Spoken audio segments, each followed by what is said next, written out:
really wonderful way to get started with Corel Painter, without which I wouldn't be alive, I'm really sure, because I love to paint. I love to paint with the real stuff, and I love to paint with Corel Painter, and I love to combine them both.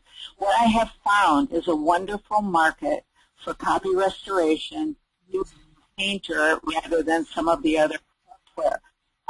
Painter does it all, and I find it much easier to create something with Painter. I'm going to open, I want to open the very first one. I don't know how far we'll get today, but I want to open the first one. Here it is. And a snapshot. It really is a snapshot. And it's not real sharp. It's not professionally done. It is a snapshot.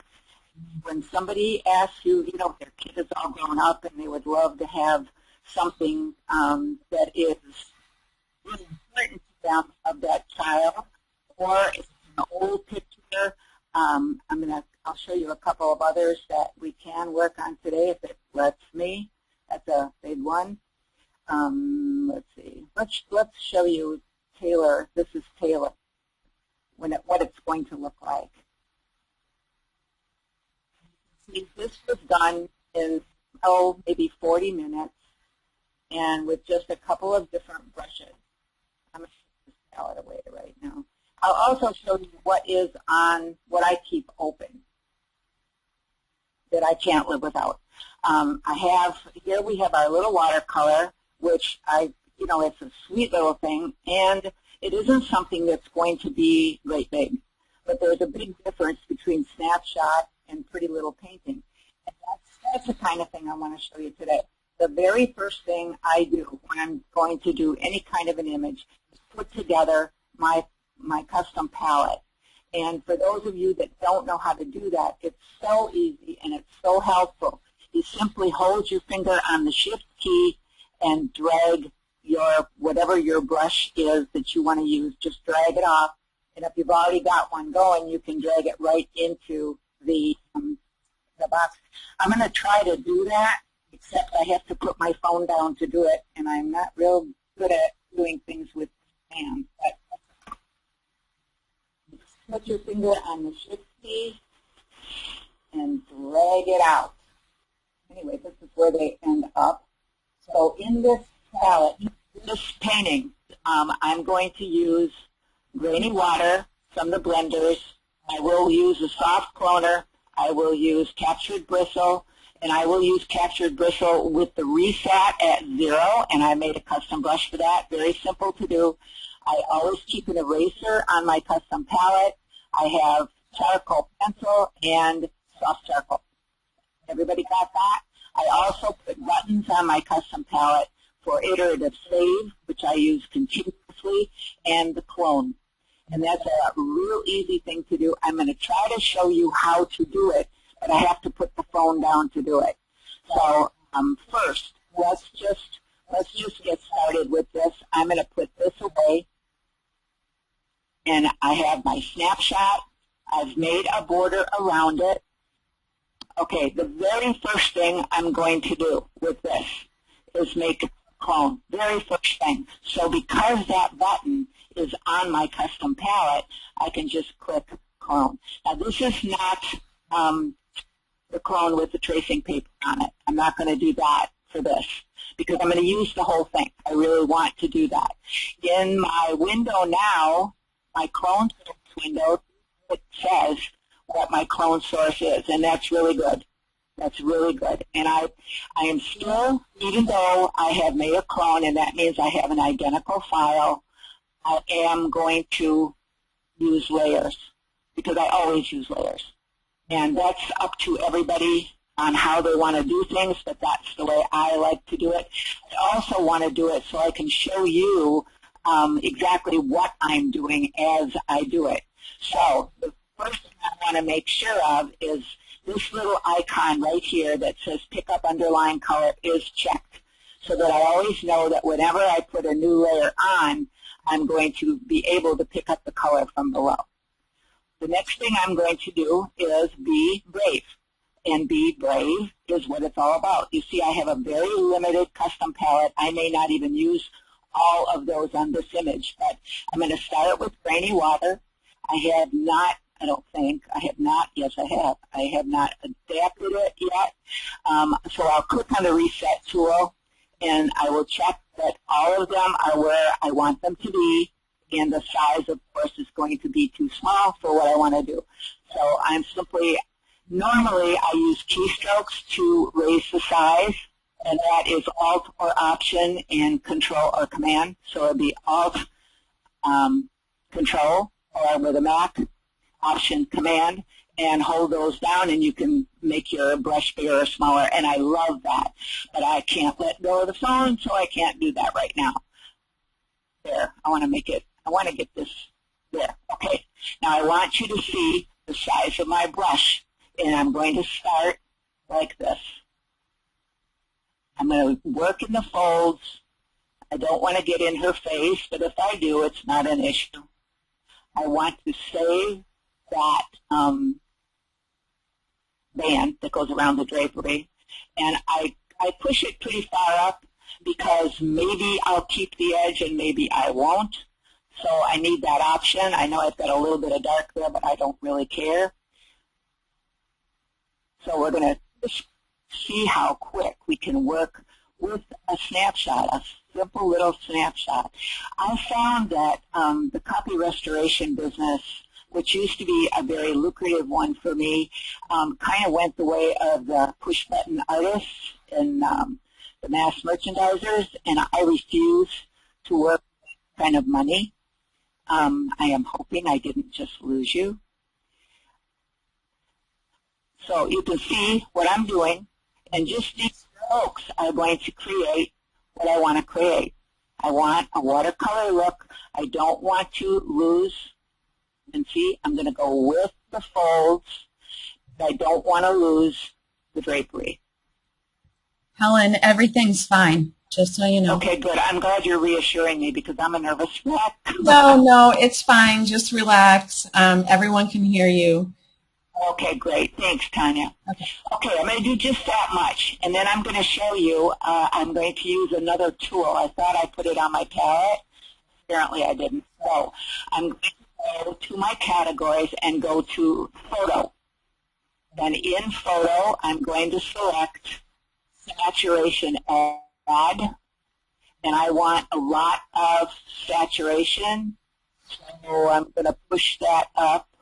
And I want you to see what I want to do.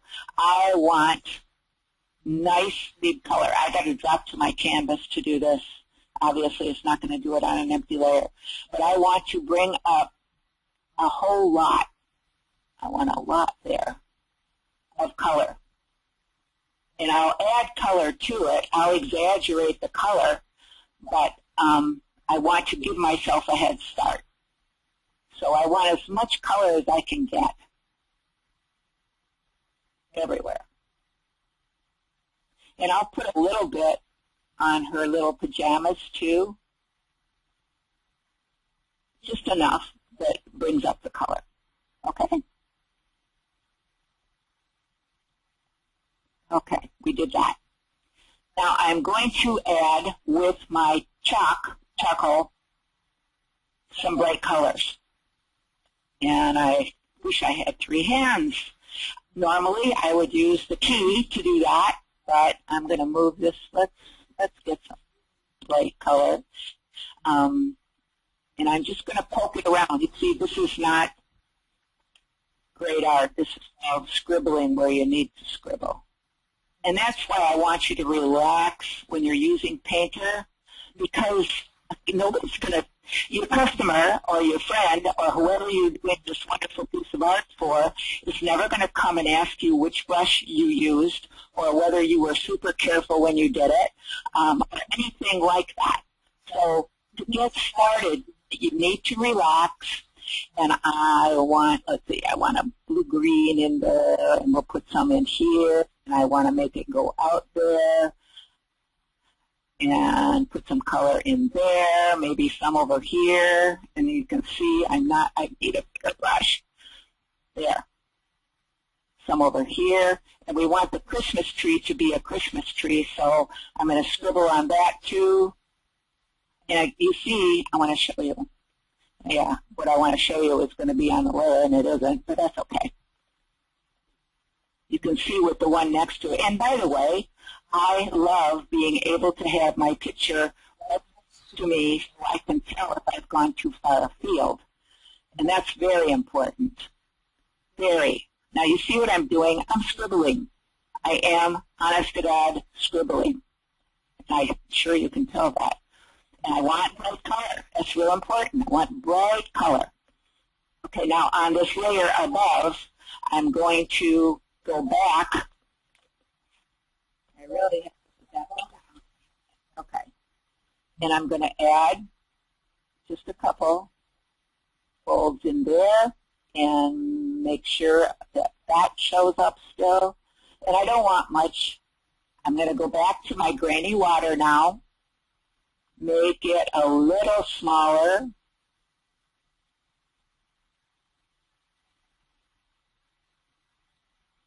I think my computer hates me today because everything is slow. And this is what I'm going to do. And you want it to be painterly. So remember, painting is all about edges, edges, edges. Any of you that have ever taken a class from me or have my tutorials, you know I preach that a lot. Edges, edges, edges. Don't be afraid to go out of the lines. Okay, now, we got close to the tree, and I don't really want to do that yet. So mostly what I want to do here, there, I want to make this painterly. And if I don't get real close to her, that's okay. And if I do, I can always come back with my cloner. Now I'm going to do these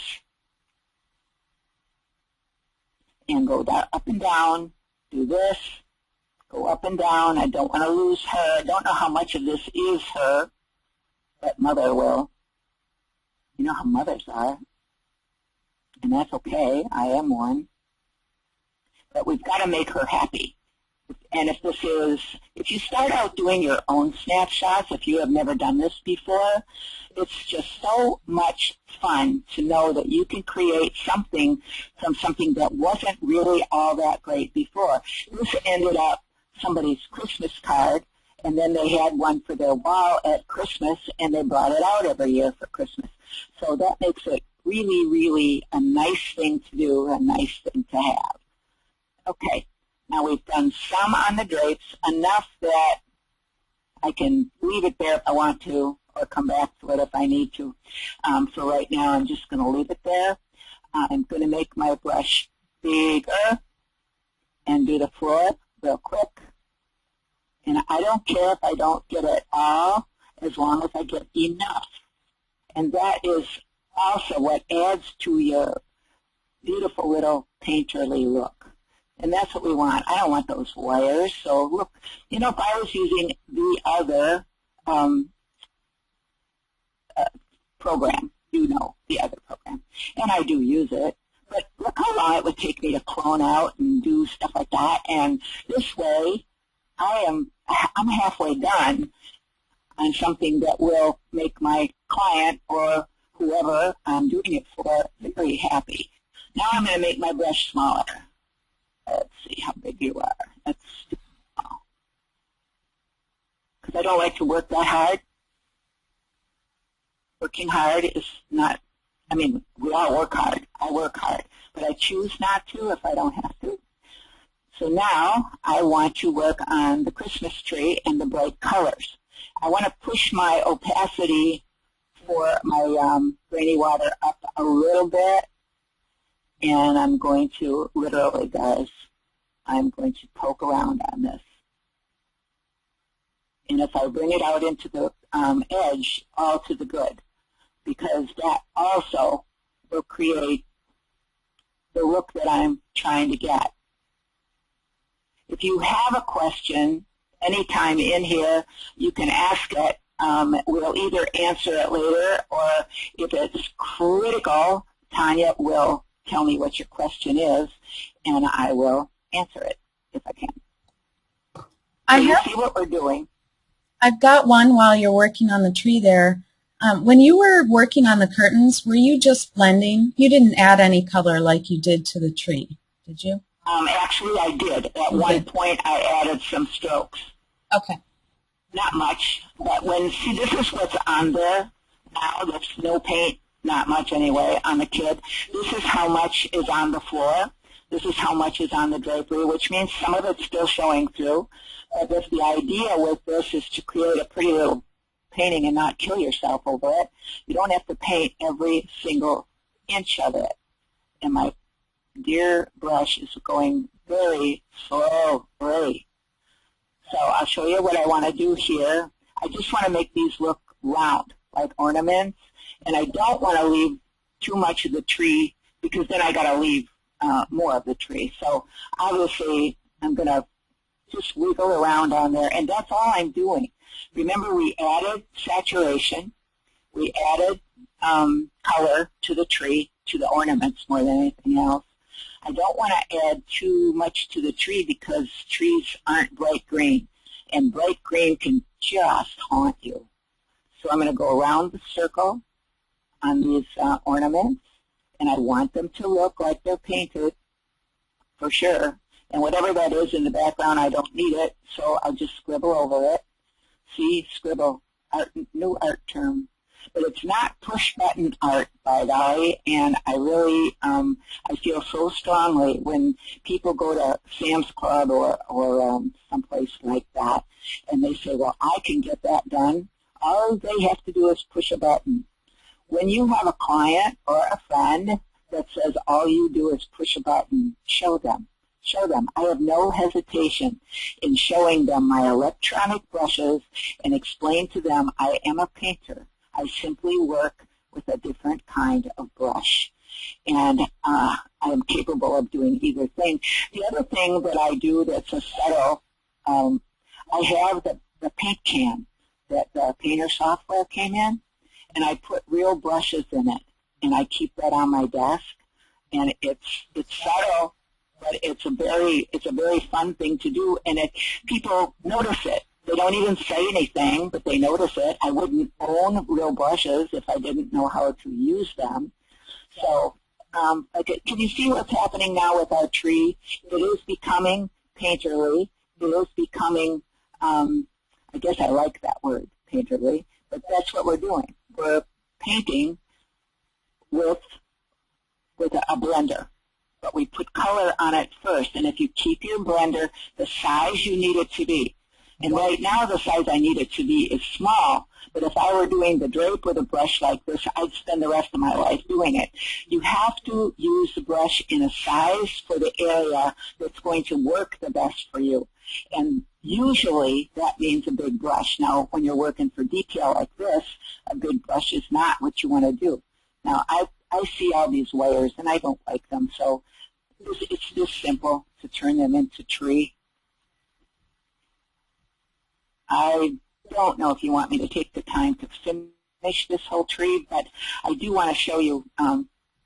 You can see how it looks up here, and we'll do some more down here just because I want it to. Sandy is asking if you need to hide all of the pixels by painting them. No, because I'll show you what we're going to do at the end. Especially now, it depends on what size that you're going to go to. But honestly, if you start with a restoration and it's an old photograph, you are going to have to diffuse it in some way. Or, better yet, you're going to add a surface texture at the end, and I'm going to do that with this image. But let's get there first. I want to get there first. So the next thing, I'm not going to finish down here, but the next thing I'm going to do, I'm going to make sure my edge up here is gone. I don't want that edge there. I may crop it off, I may not, but if I don't get it off, I don't have a choice. I'd have to crop it off. And I kind of like the edge like that if it's a little watercolor. If it's an oil painting, I never leave the edge like that, never. But this isn't. And do I define to my customer what it is? Sometimes I do, sometimes I don't.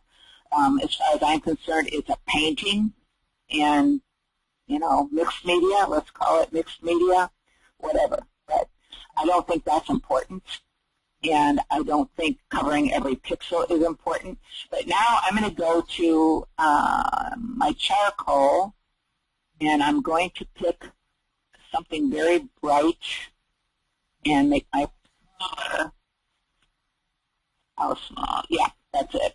And I'm going to put some highlights on these balls because I want them to glow. I want them to shine. So I'm just poking in a highlight in a circle, a highlight in a circle, like so. And my hand is shaking because my computer's scaring me to death. But other than that, everything is just wonderful. I'll go back to my, don't want that, go back to my grainy water and just touch those highlights. It looks great, Helen, and everyone is happy, so don't worry. I just saw my lights flicker. Oh. There's a ton of snow on the wires outside, so I'm scared to death. But other than that, everything's fine. Okay, can you see what's happening with the ornaments now? They shine. I'm not going to do the rest of them, but you can see how they shine. I will also take my charcoal, and I'm going to just do, now see the scribbles? It's scribbling, guys, on the, whatever you call that thing that goes under the Christmas tree. What do you call that thing? The thing that goes under the Christmas tree, that's what you call that thing. The tree skirt. Thank you. Tree skirt. Okay, we made the tree skirt have some dimension, and because somebody you know, that's a handmade tree skirt. So that's important to somebody, and it was especially important to this mom because her sister made it. So can't mess up the tree skirt too much, but you still have to paint it. And you paint that into the background too. But not jittery, because it's not. And I should have a bigger brush for that, and I don't, but oh well. Okay, tree skirt is sort of done. Now let's take a look at that sweet little girl. And I'm going to enlarge her face. And you can see she's a mess. She's not in focus. She is not, I don't think I went over her. It doesn't look like I did. But now I want to show you, well, first, let's see if I didn't go over her. And that's important. I don't want to. So I'm going to go back to my grainy water right now, and I'm going to work a little bit on her clothes and show you. It's great fun, by the way, to, I need two hands again. It's great fun to work on clothes that have pattern because it's so easy to make them look like they're painted. And that is just, I love that. I love that. Just poke around on it, that's all. Just poke around. And I'm going to add dimension to it. But right now I'm just poking around. And we have only worked on this a few minutes, that's all. But we're going to end up with something really sweet from a snapshot. And I'll show you some other ones too that made me some money. And I don't mean to sound mercenary, but you know what? We, as artists, have to find ways that we can separate ourselves from the rest of the world and still do it without starving. I don't believe in being a starving artist. I don't intend to be a starving artist. I'm going to use a charcoal pencil for this now because it's really small, and I'm going to make it a little bit bigger. Yeah, a little bit bigger than that. And I want that light color for her shoulder and around her collar and here. Identify her sleeve a little bit. Not that it's critical, but she needs to have more dimension, and I don't want to lose her. So separation, separation, separation is what we're always about. You want to separate your subject from the background. You want to separate your subject from anything that is going to steal the show. So I'm strictly adding dimension with this lighter color. And it is too small a brush, but we'll live with it. There. Okay? Now on her face,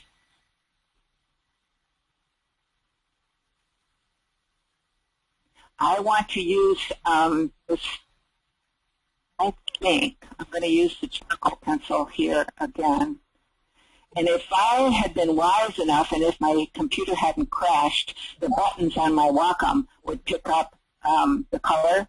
But unfortunately, when I crashed, everything went with it.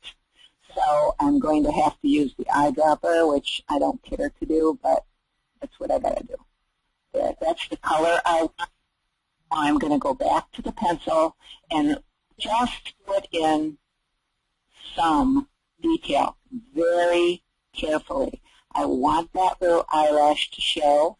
I don't care if some judge says it shouldn't. It's my picture. I want this to show more. I want this to show more. You see what I'm doing? I'm identifying that's too dark.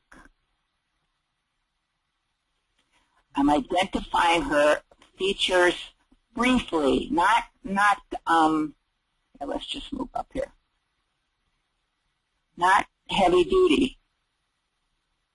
But I've got to be able to find the kid without changing the kid.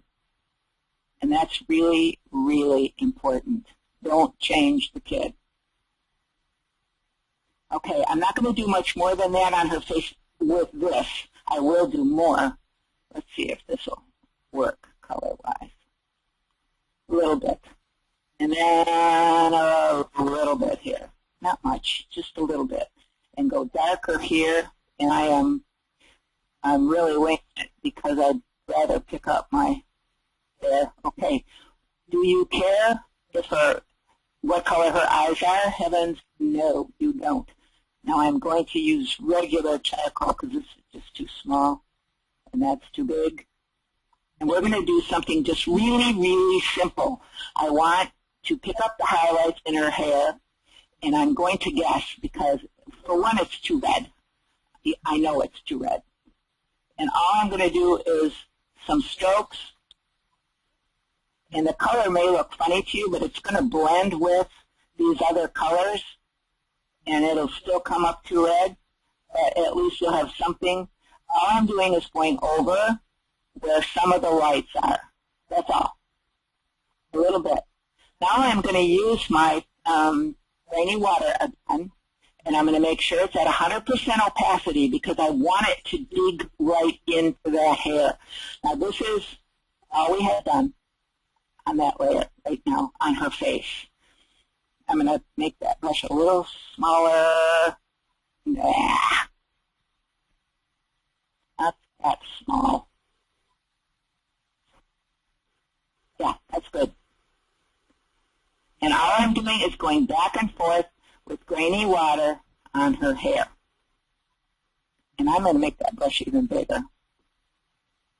I love Doral Painter. I truly love it. If I'm not painting for customers, I'm painting for Helen, and I don't think there is a joy that I enjoy more, truly, other than my grandchildren, of course, but that's a whole different thing, and you don't want to hear about them. I have many, well, they run when they see the camera coming, of course, but that's okay, too. I can catch them.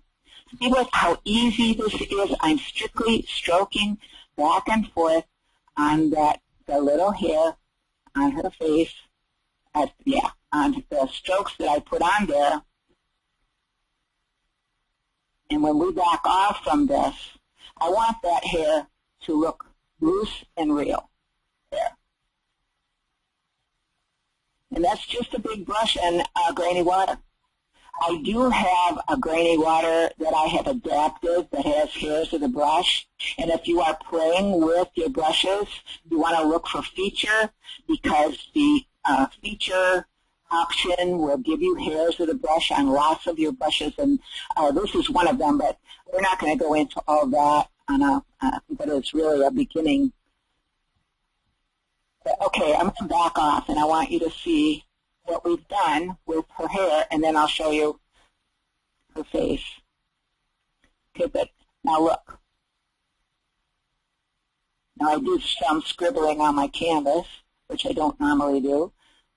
But look how far we've come just with that much. And that's, we're not covering every pixel. I think that was Sandy that asked that, because we don't have to.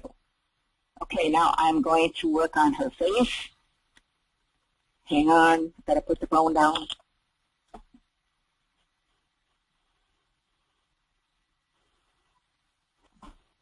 Yeah. Yeah. And now my brush is,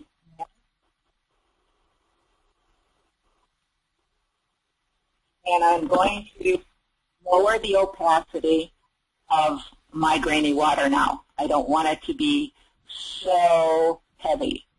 And I'm strictly going to make sure that I have covered up my brush strokes.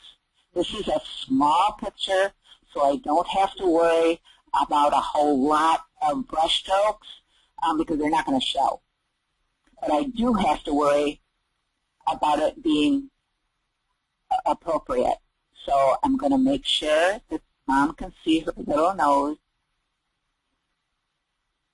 And I love the eyelash because that's another thing that makes it look like a painting. If you ever take a look at some watercolors or paintings by the old masters, you're not going to find every eyelash, guys. And they don't go by any kind of rules either. So what you'll see is an approximation of things. And that's what makes it look like a painting. I'm going to make sure I go around her chin, but don't lose these little shadows because that's what makes her a little girl. That's what makes her who she is. So you don't want to lose that. I want to make sure my edges are all painted. And I have gone over the edge here, but I don't think it's critical. I don't think it matters. Okay. And I won't do a whole lot more on that little face on this kind of picture. So, you know, it's not anything you have to be troubled about. Nothing you have to be troubled about. Now let's work on her clothes. And then I'll show you what the last step is. But this is where we're at right now. See? I haven't covered every pixel. Hardly. Okay, I'm going to go back now. You know, I want to pick up, and I feel like I lost some of that sash. So it's actually, as long as there's some there, I'm happy. But I do want to be sure there's some there. So I would add some charcoal there to make sure. I'm going to go down a little bit more here. There. Okay, and now we're going to work on her clothes. And back here, I needed to have more grainy water because I can see too much of the drape. So I'll do that. And now we're going to work on her clothes.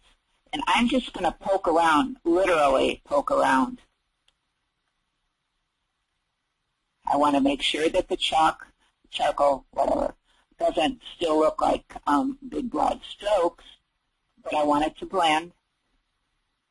I want to make sure that I don't lose her shape and I don't lose her jammies. And I make them prettier. And you see what I'm doing? I'm strictly just poking around on it. And that is the secret to success. Don't be afraid to go out of the lines and just poke around on it.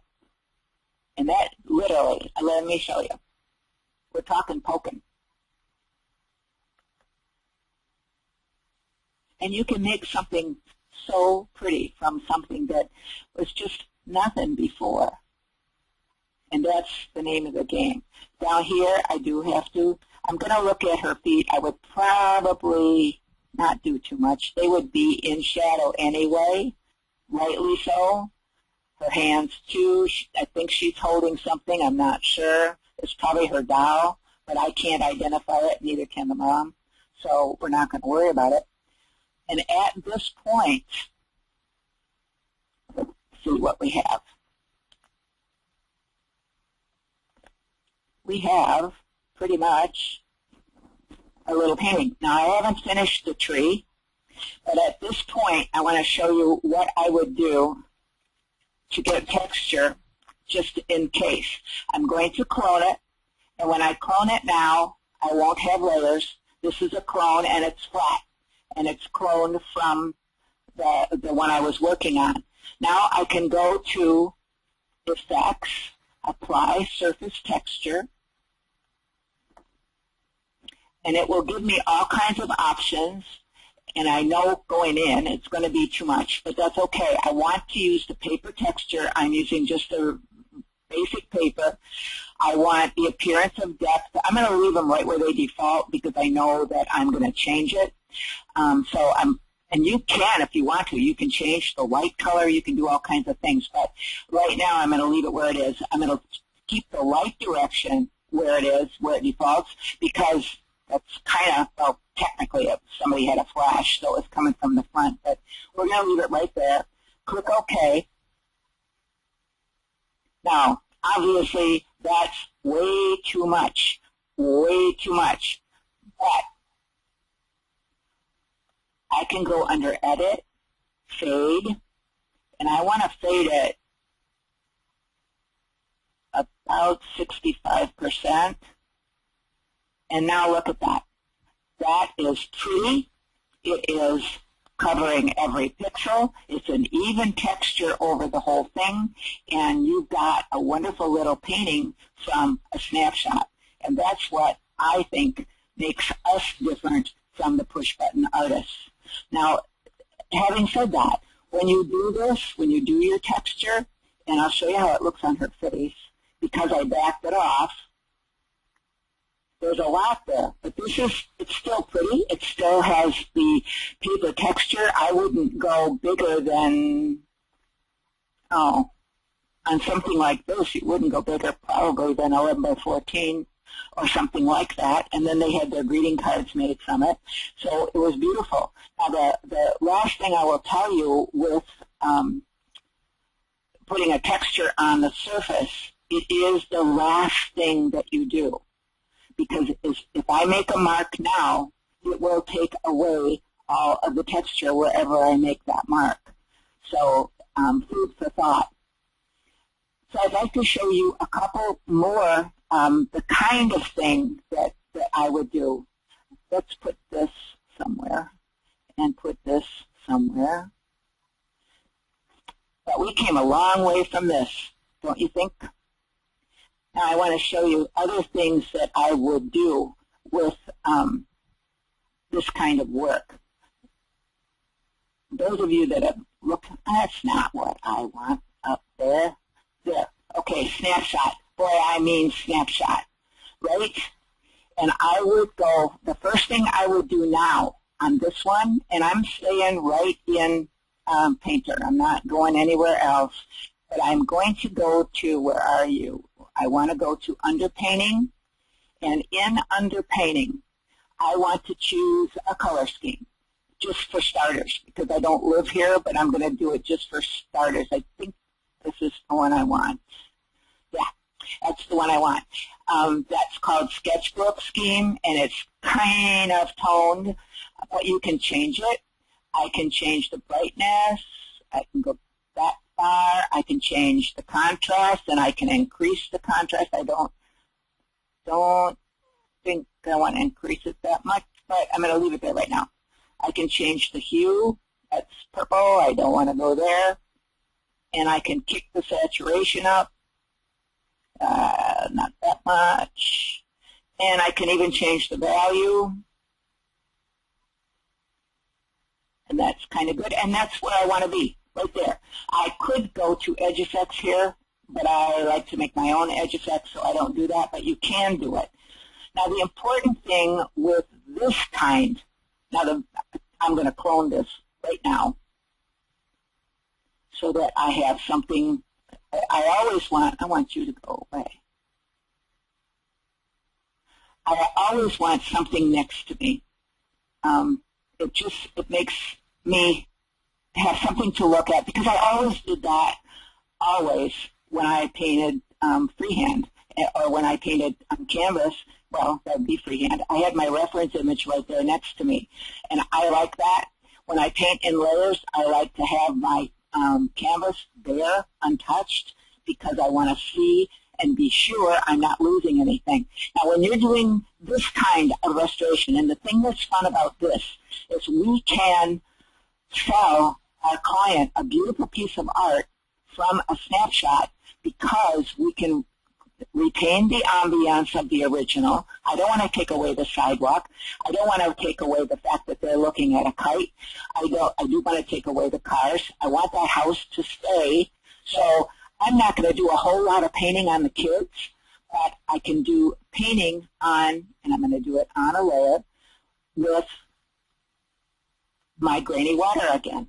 So, like I said, if you're just getting started, and again, make sure pick up underlying color is checked. That's critical. If it isn't checked, the grainy water will act like an eraser, and you will see just white strokes. You don't want that. Now, I do have an edge here I'm going to have to get rid of. You probably can't see it. I can barely see it myself, but I do have to get rid of that edge.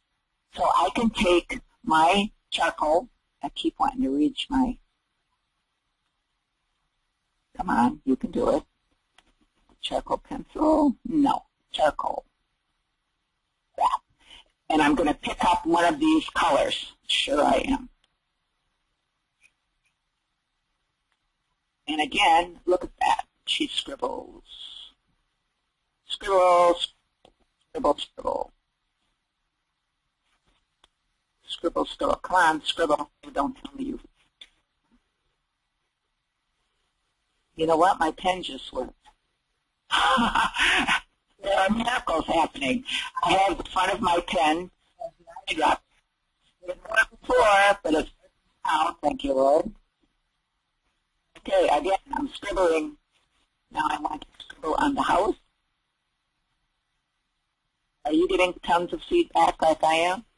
I hope not. I'm going to scribble right over the top of his hat to take the tree trunk or whatever that is out. And I'm going to scribble some more. So again, the point here, the ambiance of the original. I'm going to scribble here because I need to separate her dress, and that driveway doesn't need to be. So scribble, scribble, scribble. And I need to pick up this color and scribble in here, but I'm going to make that a little bit darker only because I need the separation next to her dress. So, you get the idea. Scribble, scribble, scribble is the idea.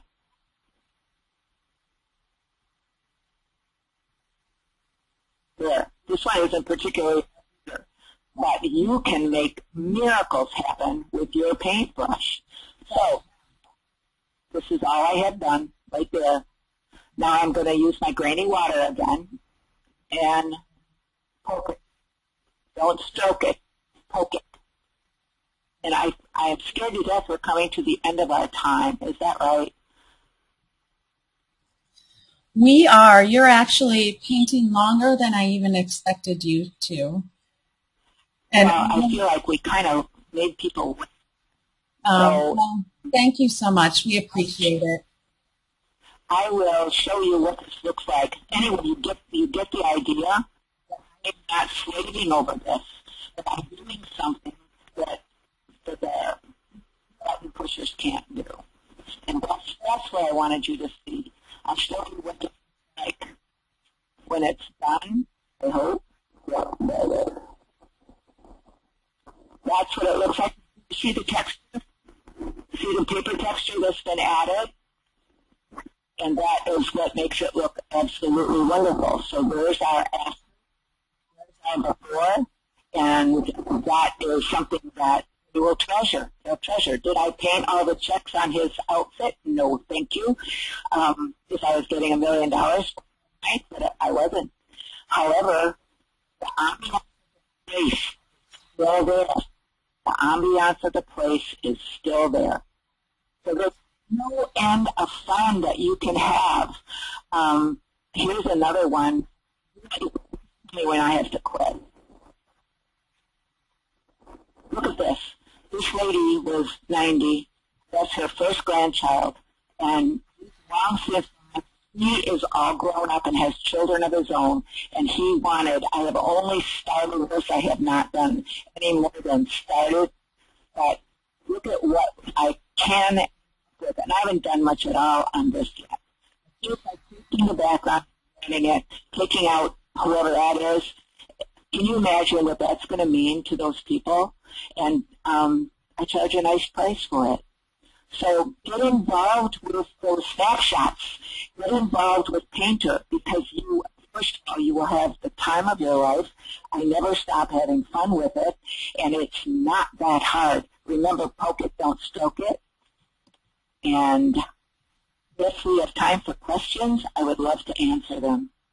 Sure. We have had a ton of questions coming in about the range, the price range that you would charge for something such as the first painting that you did.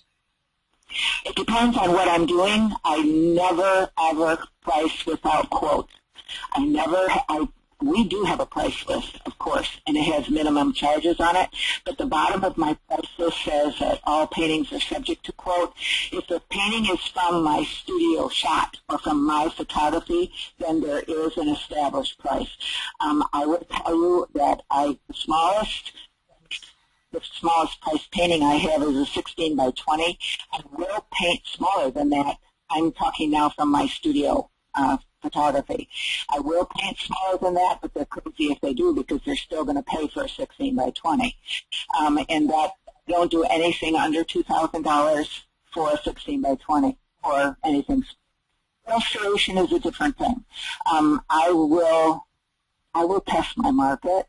I will, if I can do something like the little Christmas in 30 minutes, which I can, I'll charge probably about $350 for that, in that vicinity, plus the cost of the print, plus the greeting cards. But the design and the painting is $350, but that's something I can do in 45 minutes, and it's not my photography. If it is something that's terribly damaged, and I did a webinar once before with one that was terribly damaged, I'm going to charge a lot. And I usually am going to take a bath on it because it takes so long to do.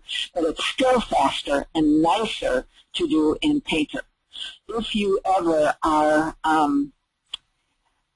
trying to think of an example, I said $350 plus print plus greeting cards. That's a minimum. That is absolutely a minimum. If you are ever in trouble and you have to use cracks, play with cracks and stuff like that, I guarantee you it's easier in Painter because it's much faster, and you can use your blenders, and as long as you've got your picture underneath, then that's when I absolutely use layers because I have my picture underneath. It depends on what the traffic will bear, but you've got to have examples around. You have to have samples to show. So I don't know if I've answered that well enough, but no, I think that was great. There's a ton of questions coming in around do you print on canvas or fine art paper, how you prep your images for printing. I know that we're not going to have time to answer all of these. What type of printer do you use? Okay, if it can be printed on photographic paper or canvas, I use the lab, which is Burrell. If it can be printed it has to be printed on fine art paper, or if I want to print it on fine art paper. If it's big, I use my lab. If it's under 20 by 24, I print it myself. And if you are going to print on fine art paper and it isn't textured, then you can add a texture nicely, like we did today. But if it is textured, don't add texture on in your software because you will double texture and that won't look pretty. So you have to be careful with that. If I'm going to print on canvas, I sometimes will, when I'm painting, I'll paint on a canvas in the software so that my brush strokes will show some canvas. But be careful about adding canvas or adding texture before you print on textured paper. I'm not. The nice thing about these restorations is you can tell people, and the only way you can do this is if you're doing it, you can tell people honestly that you are printing on fiber-based paper. And if you print on the watercolor papers that are available and you add this little texture or not, depending on the surface of the paper, it is fiber-based. You're not fibbing at all. And the archival advantages of it far supersede anything else. They do. Inkjet is the way of the future, even with the labs. And when I have them printed at the lab, unless it's regular photography, I do have Giclée printing done so that I can tell my client they are archival for a long, long time. Did that help? Yes, that was a nice detailed answer. So I think I don't want to keep you much longer, and I would like to close. I don't know if you have a recommendation of any of your learning resources where people can emulate this technique, learn a little bit more beyond what you have shown in this webinar. I'm going to have a class the end of April, and it will be here in Plymouth, Michigan, and it will be very limited. I don't take more than 10 students. If anybody's interested in that, they can email me at helen@helenyanceystudio.com, and I am going to produce a DVD on restoration for photographers. So that's not finished yet. Okay, terrific. Well, okay. Yes, thank you so much, Helen, for powering through our challenges here today. You're going to see when you get the report on this webinar how much everyone appreciated it. And I really think I enjoyed it. I am sorry about the trouble, and I'm sorry I had to hold the phone in my hand and couldn't get to my keys very quickly, but it worked. Thank the Lord, it worked. Wonderful, and everyone is extremely happy. So thank you so much for spending time with us. Thank you, Corral. I love you. We love you too.